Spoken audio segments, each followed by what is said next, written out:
Voici les titres de l'actualité que nous développerons dans ce journal. Le projet d'un second pont sur l'Allier pour contourner Cournon une nouvelle fois reporté. Colère chez les élus et les riverains.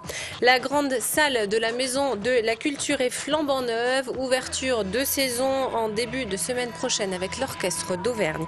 Et la foire de Montluçon, incontournable pour les entreprises de l'Allier d'un point de vue économique. Le projet d'un second pont sur l'Allier est de nouveau reporté. Ce report est consécutif à la révision du SCOT, le schéma de cohérence territoriale, révision imposée par le préfet. Patrick Stefanini a rendu un avis défavorable et oblige ainsi les élus de l'agglomération à revoir leur copie. Le contournement de Cournon et de Pérignat-Esalier faisant partie du SCOT, le dossier est de fait mis entre parenthèses pour 4 ans au minimum. Les explications de Romain Duchy.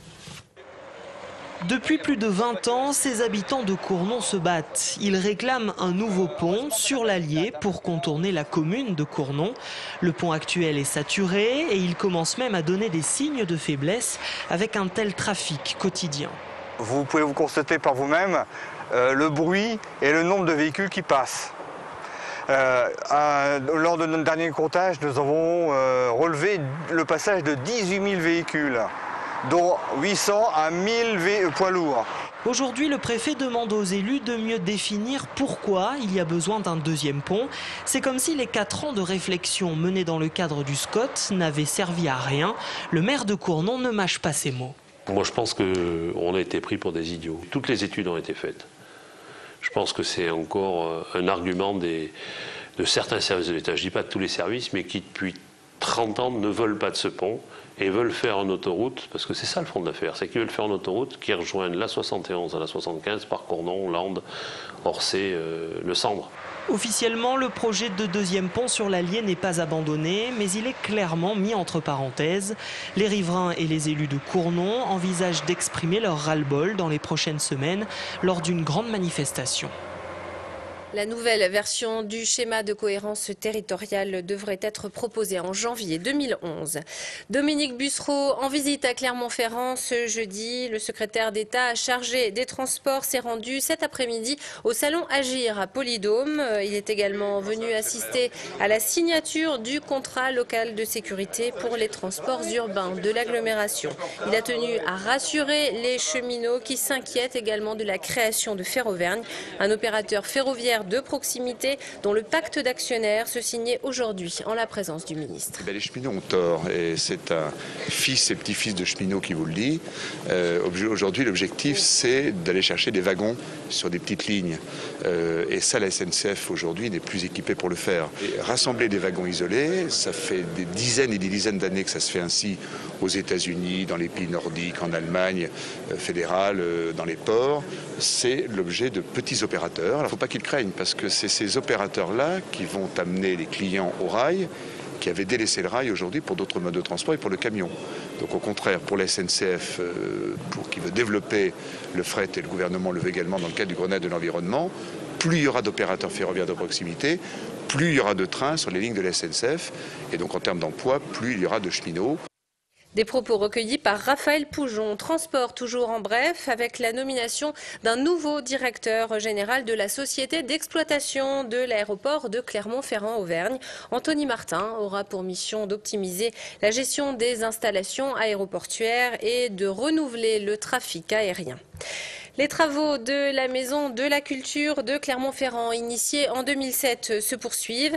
Après une fermeture estivale de 3 mois, le bâtiment va rouvrir ses portes au public la semaine prochaine. La salle Jean Cocteau est flambant neuve. Ce chantier d'1,5 million d'euros prend fin ce soir. La plus grande salle de la Maison de la Culture s'est habillée de rouge. Marie Julliard. Voilà 3 mois que la Maison de la Culture est fermée au public. Avec la fin de la saison culturelle, a débuté cette 3e tranche de travaux. Une étape importante sur ce chantier qui devrait durer encore une dizaine d'années. C'est extrêmement important parce que cette maison, elle a maintenant un certain nombre d'années derrière elle et qu'il faut la remettre aux normes en termes d'outils, à la fois en termes de sécurité pour les gens qui viennent et pour les gens qui y travaillent, et aussi aux normes en termes de confort pour que les spectateurs puissent continuer à apprécier les œuvres qui leur sont présentées ici dans de bonnes conditions. C'est donc une salle Jean Cocteau transformée que les spectateurs découvriront mardi dans un confort nettement amélioré. 1400 fauteuils flambant neufs, dont une trentaine créés pour les personnes à mobilité réduite. Nouvelle peinture et nouveau sol, une métamorphose coûteuse mais nécessaire. Cette année, par exemple, c'est 1,5 million de travaux. Certains ne se voient pas. Exemple, les mises aux normes sécurité ou encore les trappes de désenfumage. En coulisses, de nouvelles loges rafraîchies pour les artistes. Un coup de pinceau bien mérité pour ce lieu créé il y a maintenant 30 ans et dans lequel les artistes retrouveront vite leur marque. L'orchestre régional arrive lundi pour des répétitions et jouera mardi soir comme il se doit, sans que personne ne s'aperçoive de rien. La boucle sera bouclée et nous remplirons nos missions en réalisant cet exercice. En attendant mardi, les sièges sont époussetés, les velours nettoyés. Il ne manque plus que les spectateurs pour entamer cette nouvelle saison dans les meilleures conditions. C'est un point de passage obligé pour les acteurs économiques de l'Allier. La foire de Montluçon a ouvert ses portes ce week-end au parc des expositions de la ville. 20 000 mètres carrés de stands et 300 exposants environ pendant 10 jours. L'occasion de faire des affaires et de trouver de nouveaux clients. Les retombées économiques sont substantielles. Fabien Gandillon. Des vendeurs de saucissons aux manucures, en passant par les concessionnaires automobiles, la foire de Montluçon, c'est d'abord une vitrine pour les commerçants. Une vitrine qui semble fonctionner puisque 80% d'entre eux reviennent d'une année sur l'autre. Chacun y trouve son compte à sa façon. Elle est quand même supérieure à celle de Guéret, mais moins importante que celle d'Amiens. Voilà, bon, en foire, je fais que 3 foires. Donc Cette foire, elle est assez importante pour nous comme chiffre d'affaires. Ça nous apporte la moitié du chiffre d'affaires par année. Par rapport à toutes les foires qu'on fait et tout, ça serait certainement l'une des 3e. Après Lyon, donc Paris, on va dire. La foire internationale de Paris et la foire internationale de Lyon, on va dire la 3e foire. En fait, avec ses 80 000 visiteurs annuels, la foire de Montluçon navigue autour de la 30e position parmi les 70 foires françaises. Un classement honorable compte tenu de son bassin de population plus réduit que ses concurrentes et qui permet à la région de profiter d'importantes retombées. La foire exposition de Montluçon génère plus de 15 millions d'euros de retombées économiques. Ces retombées étant générées d'une part par l'organisation de la foire qui engendre des dépenses pour organiser la manifestation, d'autre part par les exposants qui viennent sur le site pour aménager leur emplacement et enfin le plus gros morceau par les achats qui sont faits soit instantanément sur la manifestation, soit bien au-delà puisque les retombées d'une foire en général peuvent se mesurer dans des achats importants 3 mois, 4 mois, 5 mois après la fermeture de la manifestation.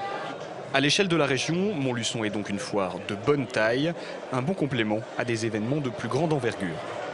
Il y a d'autres foires importantes, vous faisiez allusion à Cournon, on peut parler du sommet de l'élevage qui va avoir lieu très bientôt et qui est un grand rendez-vous là aussi pour l'activité agricole, mais Montluçon joue dans la cour des grands en ce qui concerne les foires expo, puisque à part Cournon, je ne vois pas véritablement quelle autre foire exposition a une telle importance par rapport à Montluçon.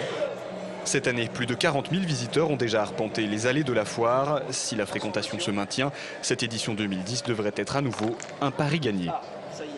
Fin du journal, merci de l'avoir suivi. Dans un instant, la rubrique nature et avant cela, l'invité de la rédaction et la météo pour demain. À tout de suite.